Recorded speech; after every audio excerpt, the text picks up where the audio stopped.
मैं डॉक्टर जितेंद्र मेहता, प्राध्यापक और head of the department plastic and reconstructive surgery का हूँ। यहाँ NKP Salve institute of medical science और लता मंगेशकर हॉस्पिटल में हमारे यहाँ हमारा प्लास्टिक सर्जरी का डिपार्टमेंट पिछले 10 सालों से यहाँ पर है, फुल फ्लेज डिपार्टमेंट है। आम सामान्य जनता में प्लास्टिक सर्जरी के बारे में काफी गैर समझ है। प्लास्टिक सर्जरी के बारे में जनमानस में ही नहीं, अपितु कुछ मेडिकल डॉक्टर्स को भी उतनी माहिती नहीं है और या उनको उतनी जानकारी नहीं है कि प्लास्टिक सर्जरी में क्या क्या चीजें कवर होती है।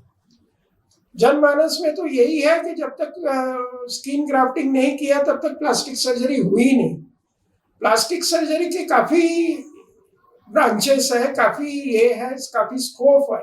हम लोग बोलते हैं कि प्लास्टिक सर्जरी कोई रीजनल स्पेशलिटी नहीं है। जैसे दूसरी रीजनल स्पेशलिटी है कि भाई यूरोलॉजी, तो यूरोलॉजी यानी जनमानस में इम्प्रेशन बराबर पड़ता है कि भाई ये यूरिनरी सिस्टम से जो अंग है उससे ही है।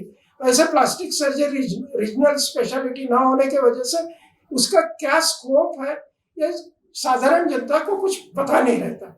हमारी जो ब्रांच है सर से लेकर पांव तक सभी चीजें कवर करती है और इसमें काफी चीजें हैं, काफी ब्रांचेस है। जैसे मेजर ब्रांच है रिकंस्ट्रक्टिव सर्जरी। रिकंस्ट्रक्टिव सर्जरी में हम जले हुए आदमी के जो व्यंग रहते हैं उसको ठीक करते हैं, डिफॉर्मिटी ठीक करते हैं। कैंसर के ऑपरेशन के बाद जो डिफॉर्मिटी होती है, जैसे जबड़े का कैंसर है, मुंह का कैंसर है, उसके बाद जो डिफेक्ट रह जाता है उसको हम लोग ठीक करते हैं। और उसी प्रकार जो ट्रॉमा है, बाकी जगह का ट्रॉमा है जहाँ चमड़ी और मांस चले जाता है, उसको दूसरे जगह से मांस लाके उसको रिकंस्ट्रक्ट करते हैं। उसी प्रकार हम लोग फेस के जो ट्रॉमा है, फेस के बोन के फ्रैक्चर्स है, वो भी डील करते हैं। हम लोग फेस की बाकी की सर्जरी भी हम डील करते हैं। कुछ व्यंग जो जन्मजात रहते हैं, जैसे होठ कटा है, तालू कटा है, जैसे हाथों के कुछ व्यंग है जन्मजात, उंगलियां जुड़ी हुई है, एक्स्ट्रा उंगलियां है, या उंगलियों में कोई डिफॉर्मिटी है, या हाथ में कोई डिफॉर्मिटी है, ये सब चीजें प्लास्टिक सर्जरी में कवर होती है। उसी प्रकार प्लास्टिक सर्जरी में ये रिकंस्ट्रक्टिव सर्जरी है, जैसे मैंने बताया। उसी प्रकार एक मेजर चीज और है एस्थेटिक सर्जरी, और लेमैन जो जिसको कॉस्मेटिक सर्जरी के नाम से पहचानता है। कॉस्मेटिक सर्जरी ऐसा है, लोग एक गैर समझ लोगों के मानस में यह है कि कॉस्मेटिक सर्जरी जो है वही सिर्फ प्लास्टिक सर्जरी है। कॉस्मेटिक सर्जरी प्लास्टिक सर्जरी का भाग है, पर प्लास्टिक सर्जरी सिर्फ कॉस्मेटिक सर्जरी नहीं है। इसमें जैसे मैंने बताया रिकंस्ट्रक्टिव सर्जरी और बाकी सर्जरी है वो भी है। और दूसरा एक जो गैर समझ है आम जनता में कि प्लास्टिक सर्जरी काफी कॉस्टली है, काफी एक्सपेंसिव है। ऐसा देखा जाए तो बाकी सर्जरी के हिसाब से प्लास्टिक सर्जरी कोई कॉस्ट एक्सपेंसिव नहीं है। वो बाकी सर्जरी में जितना कॉस्ट पड़ता है उसी हिसाब से इसमें भी पड़ता है।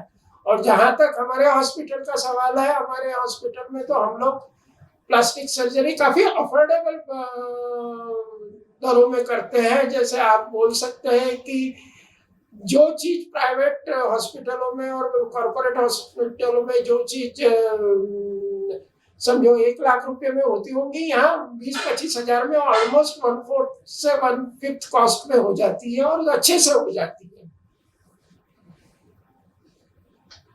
अब आज ही जब ये इंटरव्यू के पहले मेरा ऑपरेशन का दिन था, जैसे कॉस्मेटिक सर्जरी की जब बात निकली है, तो मैं जो इंटरव्यू के लिए आया था उस समय जो सर्जरी परफॉर्म कर रहा था वो थी राइनोप्लास्टी। राइनोप्लास्टी में यानी नाक को ठीक करना।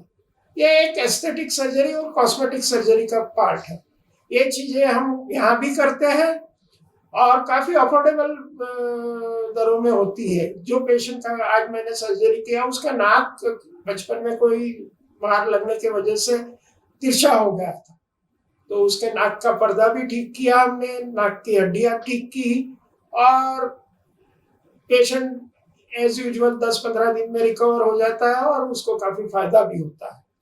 उसी तरह से बाकी की जो और एस्थेटिक सर्जरी है या कॉस्मेटिक सर्जरी है, उसके तरफ भी हम लोग नियर फ्यूचर में सोच रहे हैं कि इसी हॉस्पिटल में जनमानस में उसकी डिमांड है, उसकी रिक्वायरमेंट है, पर most of the cosmetic surgery क्या है कि इंश्योरेंस और इसमें कवर नहीं होती है और उसका कॉस्ट साधारण लोअर मिडिल क्लास फैमिली को अफोर्ड नहीं कर सकते हैं।